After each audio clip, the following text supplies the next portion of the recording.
Well, welcome, folk. My name's Ian Moore. I am a trustee of Rocha UK, which may be a charity you've never heard of, but if you know anything about eco-church, then amongst other things, Rocha UK is, if you like, the current steward of the eco-church programme. It's not always been the organisation behind it, but it's the current organisation behind it. So I want to talk to you a little bit tonight about what Rocha as a charity does, because it's more than just eco-church. But before that, I just want to dial back a little bit and think about why are we here? Why are we talking about caring for the planet, caring for God's creation? If we take the first slide, or the first half of the first slide, environmental care has been around quite a long time. This is from 2007, 50 things that will save the planet. Well, perhaps there's a slightly surprising one if we click on here as to what was in here. Time for the faith groups to remind everyone a duty to restore ecological balance. Well, that was 2007, and that was put up by non-faith experts, scientific experts. They were calling on the faith groups to start to take the lead. Wow, interesting. We know a lot about the climate crisis. One of the things we're particularly focused on Rocha is about habitats and species as well. So the next slide, it just shows us the sort of problem we've got. I'm not an ornithologist. I can't tell you what type of bird that is. Somebody here might be able to. It's a gannet, thank you. And it's making a nest with discarded electrical wire. It's not twigs, seaweed, it's discarded electrical wire. The next slide shows us another couple of problems. A bird covered in oil from a large oil spill. And some official report called the State of Nature. This is the cover page of this official report. I don't know about you, but I can't see much nature in that photo. Just one little strip diagonally. There's not a lot left of space there left for nature in that photo. A couple of trees, a little bit of greenery, and the rest of it's been made over to man's needs. What are we going to do about it? Nice little cartoon from the oldie. It's kind of good, but then, as some of the adverts have said, well, there isn't a plan B. There isn't a planet B. There's this one. And we know how intricately linked so many of the biological and ecological processes are, and sort of tinker with them at your peril like you would a really finely engineered watch. But boy, have we tinkered, and boy, have we done a lot of things to make the changes. Anyway, Rocha and Rocha International is one charity, an explicitly Christian charity, that is trying to do its bit. Here's a lovely bit of wetlands, lots of migratory birds on it, and it's a sort of habitat that we're trying to preserve. So how and where did Rocha come about? It started here in this little building in Portugal, and perhaps now the penny, or perhaps the escudo, might be dropping as to the name Rocha, because it's quite an unusual name, and it's actually the Portuguese word for rock. And it was started out of this building, a nature conservation building in Portugal, a sort of study centre, when a small group of people were so determined to do something that they set up the organisation that became Rocha. It's still a study centre. It's still doing nature conservation work. It's still open if you want to go there and partake your bit in terms of citizen science. Very much still there, still going. But Rocha now is in 20 countries. It is actually a British developed charity, which is why this map looks a bit more like the British Empire than it does look like the Portuguese Empire. It is British developed charity, started in Portugal. Our Rocha International has moved country several times, is currently headquartered in the UK. And then you have all these national organisations in 20 different countries, all trying to care for God's creation. And with the green dots as well, you can see some of the other partner projects that our Rocha has as well. So it's truly global and truly trying to work on restoring creation and wildlife in all those places. And just one last picture about the why. Again, what do you see here? Most people see an elephant coming out of the forest. But flip the picture, go to the negative of it. I see a human track driving human encroachment into the wildlife space. Is that an elephant intruding on the humans, or is that the humans have encroached out of the village and into other places and spaces? It's worth sometimes flipping how you think about things and getting to a different view. And here, just a few pictures showing one or two of the things that our Rocha International does across its various different sites. This obviously is a pretty large litter pick in a coastal reserve.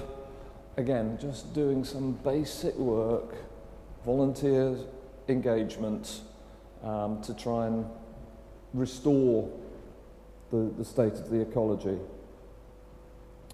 There's a parallel program called Climate Stewards, you may have heard of.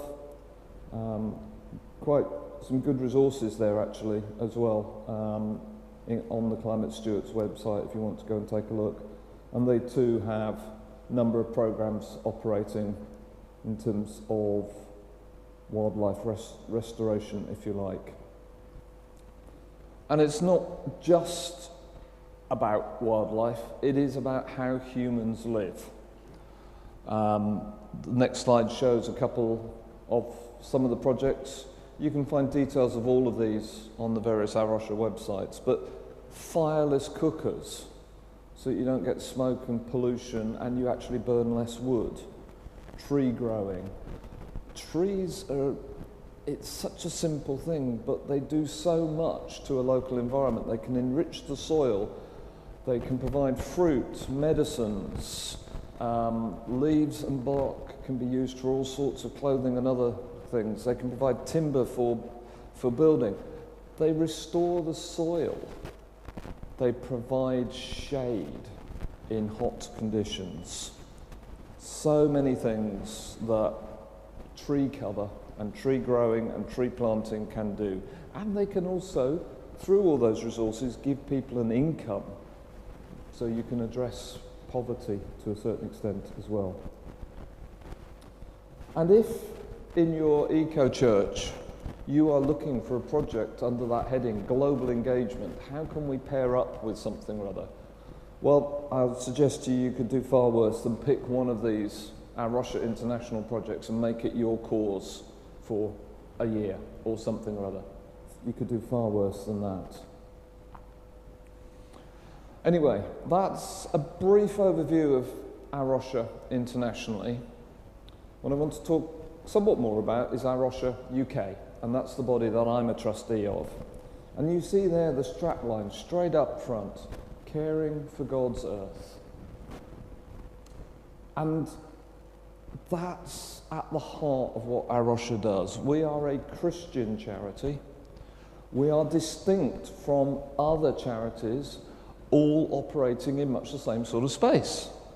You'll have heard of all of these, and they're all doing really great work. But our Rocha is kind of unique in doing this explicitly from a caring for God's creation ethos. That is why we're doing it, and it's also how we're doing it.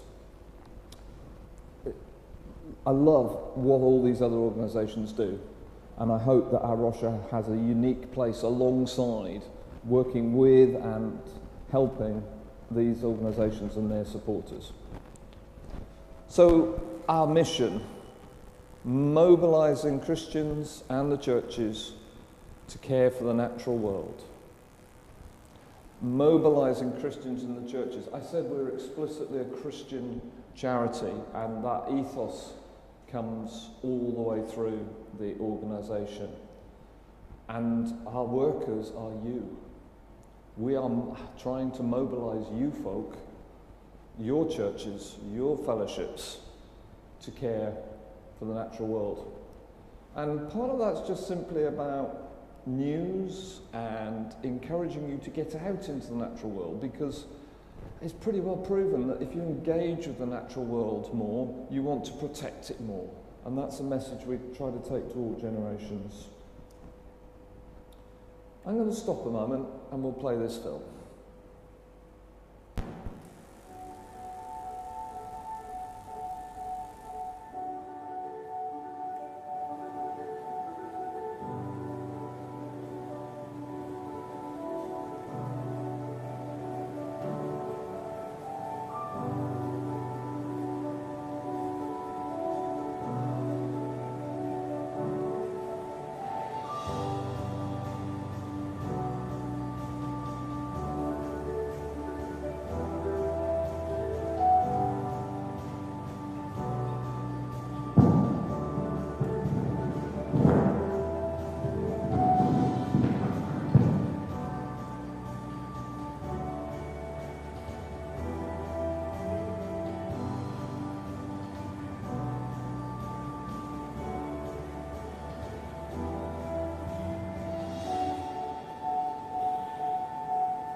There we go.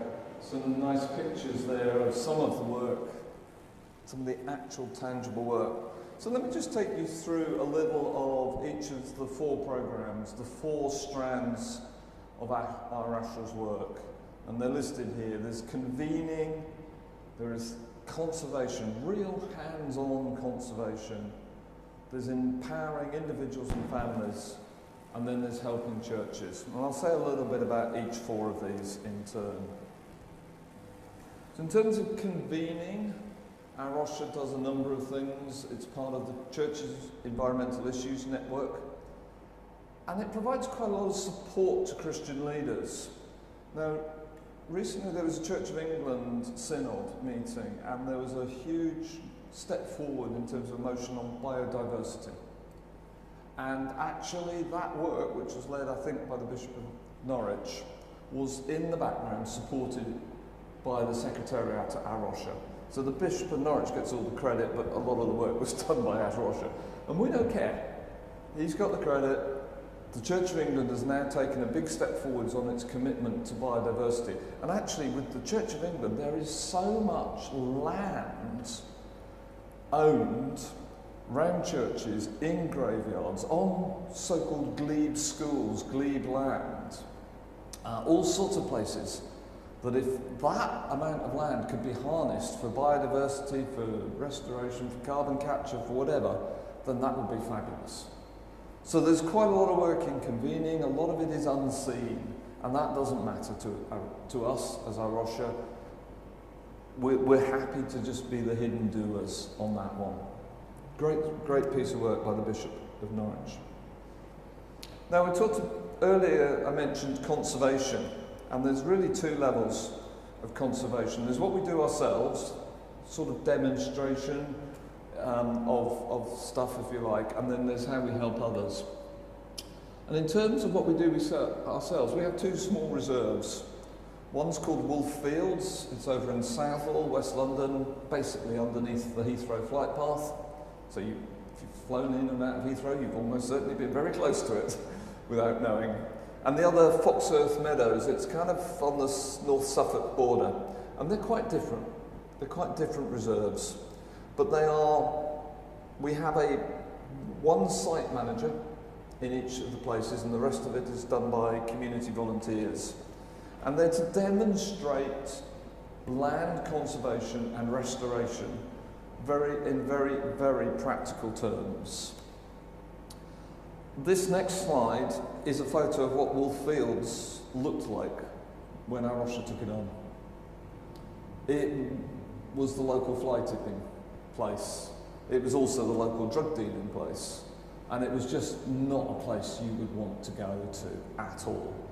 Now, 3 or 4 years later, with the help of brilliant volunteers like these from around the community, it's been reclaimed for humans and nature. And it's a pleasant place to go now. And this is a food growing allotment, as you can see on the site. But it just shows what you can do with a little bit of time and effort in a relatively short space of time.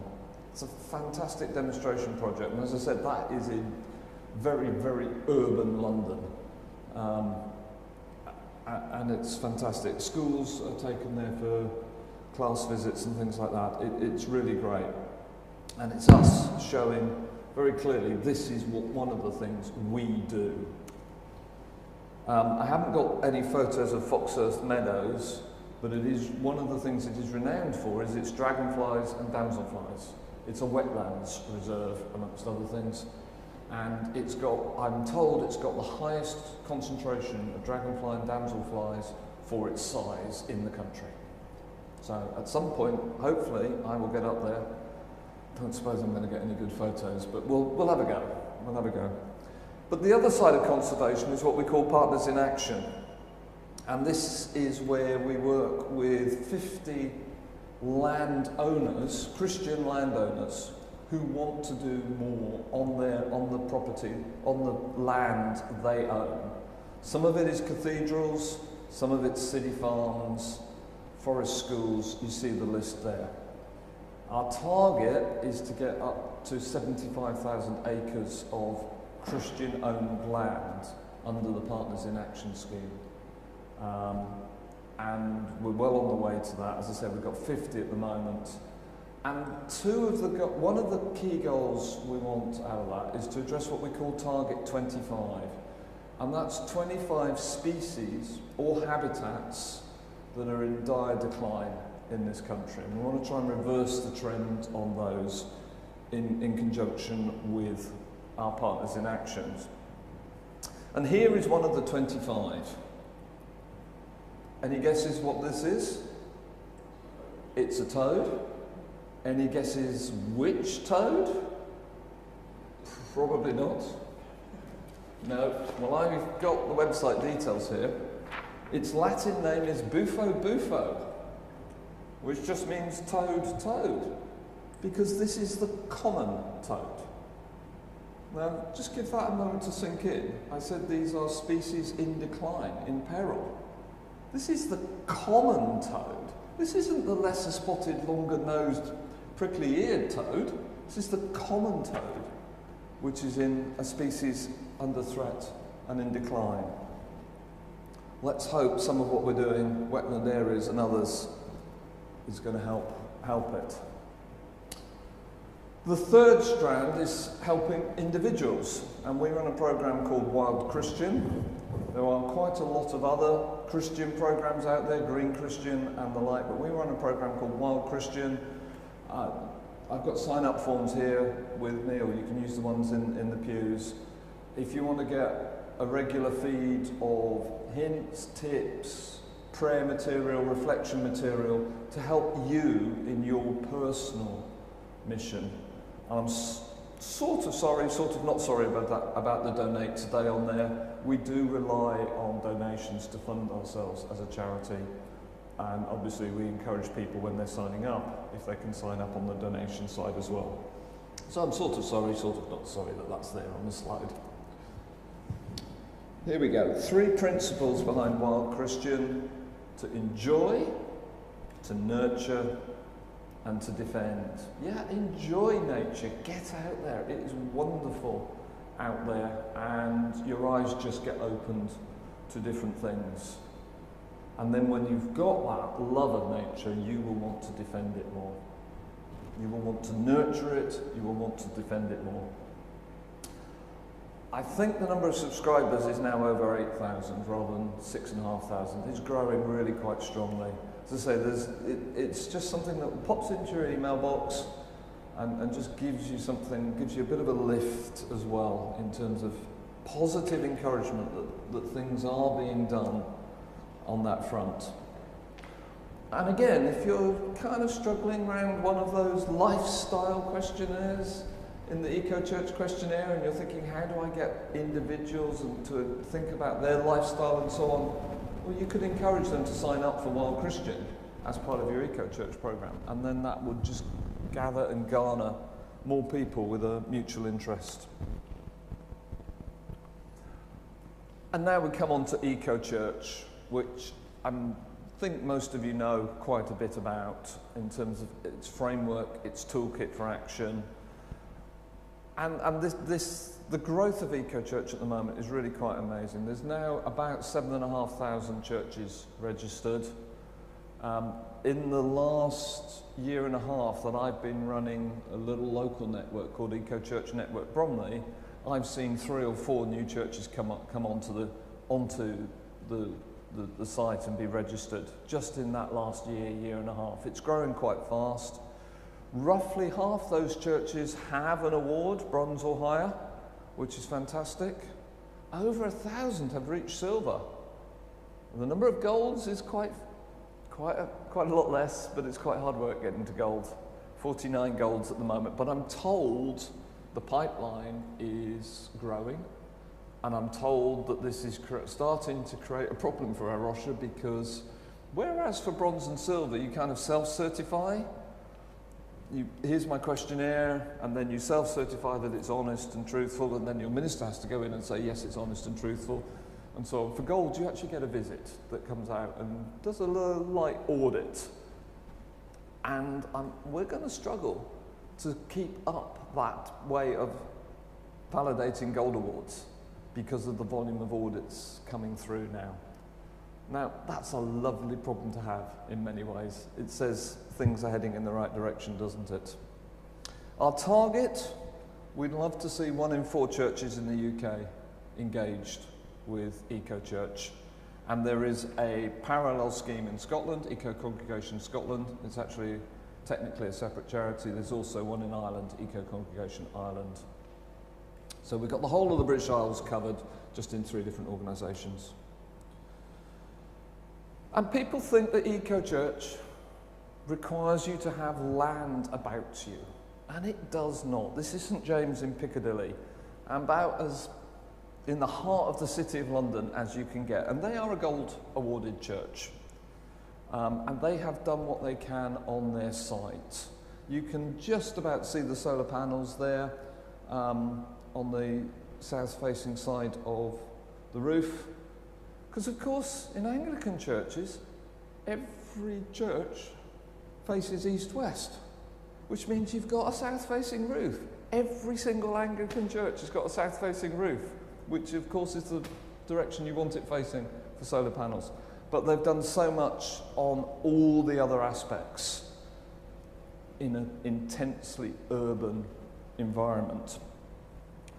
And some churches have got really quite imaginative about some of their solutions. This is, I think it's St James Church in Toxteth, great big barn of a place. You know, you can see it's got a double level central aisle anyway, and these whacking great pillars and these sorts of things. This is going to be cathedral size almost. This isn't parish church side. So you can imagine how heating that is going to be a problem. No, it's not. We'll just put our little gazebo up and we'll meet as a congregation inside the gazebo, and then we only need to heat that amount of space, don't we, inside the church. And they've got another one down the other end of the church, which is where the juniors meet. So imaginative solutions, improving the quality of worship and dealing with otherwise completely unsuitable buildings. So they haven't had to change the building radically, they've just taken a really imaginative solution. And if you do have land, if you are in a country setting, this photo always just wants to make me smile. The wildflower meadow, the patch of grass and the picnic tables, just encouraging people to get out there and enjoy nature. And obviously this church is nurturing nature as well. And you can do a lot with just a small patch. It doesn't have to be a big patch of land. Whether you plant a small hedgerow that encourages nesting birds, whether you plant a small bit of wildflower meadow that encourages all the pollinators, you can do a lot in a small place. And one of the reasons that the Eco-Church programme is really taking off at the moment is courtesy of the Church of England, who have pretty much adopted the Eco-Church programme as part of their net zero carbon route map. Sorry, I have to say that slowly because otherwise it doesn't trip off the tongue. But under the leadership of Julian Atkins, who runs the net zero carbon programme for the Church of England, they have a route map to try to get to net zero by 2030, which is, believe me, incredibly ambitious. The URC's objective is to get to net zero by 2030 as well. I can't speak for other denominations, I don't know what their targets are, but this is incredibly ambitious. And I have to say, Julian Atkins and his team have done a fantastic job in motivating, mobilising, that's probably a better word, mobilising churches towards this goal. And part of that, they've more or less mandated Eco-Church as part of the programme. And actually we're very grateful to them because they've also given our Rocha quite a big block grant to help fund what our Rocha does that they're riding on the back of. So by the end of 2023, they wanted 10% of all local churches registered in every diocese. And they wanted every diocese registered, and I think they got to 49 out of 50. And I do know which one wasn't registered, but I'll spare their blushes.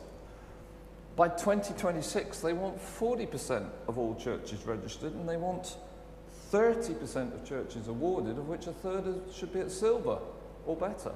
This is ambitious, isn't it? I mean, those of you that are part of an Eco-Church programme, you've probably experienced it. You can get to bronze within a year or so just by tweaking a few things around the edges. Most churches, if you've got that ethos anyway, you're pretty close to bronze. Getting to silver is quite hard work. It's 2, 3, 4 years more work.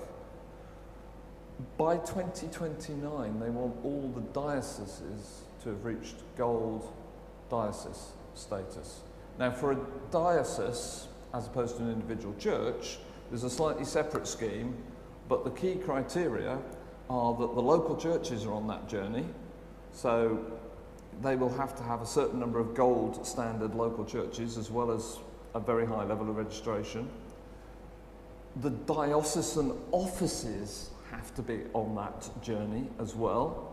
So church house, if you like, has to have done what it can around energy saving and all those sorts of things.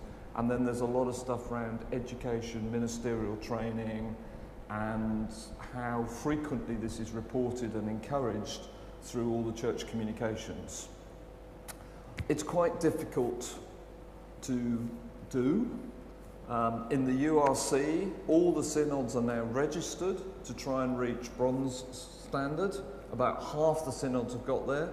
Nadine and I were recently working on seeing how close we thought Southern Synod was to getting its status as Bronze Award. The good news is that we're pretty much there on most things, particularly the ministerial training, the communication, the number of churches registered and with Bronze Awards and so on. We're all there on all those sorts of things. We're not there on the church house. So our property officer over at Church House has now been asked to get on with trying to get Church House up to bronze standard on the premises dimension. And that's the missing piece for us, but we're working on it. So that's our Rocha. And that's, in particular, that's what our Rocha UK does. We are trying to care for God's creation, trying to care for God's earth. We have a particular focus on habitat, on conservation and restoration. And we want to mobilise that. Get the churches and all the congregants doing their own thing. And we've got the tools through Wild Christian and through Eco Church to help individuals and churches make those steps and try and drive this agenda. I'm so grateful to be part of the Our Rocha organisation. I love coming out and doing these talks and encouraging other people to do it as well. And I really hope that this has given you good insight, and I'd love you to sign up as a member yourself. I would also love you if you would sign up for donations. I'm going to be quite overt about that as well. Every little donation we can get, either from your church or from you as individuals, all helps sustain this work that we are trying to do. And I think we put our mouth where our money is, or we put our money where our mouth is as well, in terms of Foxearth and Wolffields. We are doing some of the hard work ourselves and demonstrating how it can be done. Thank you very much.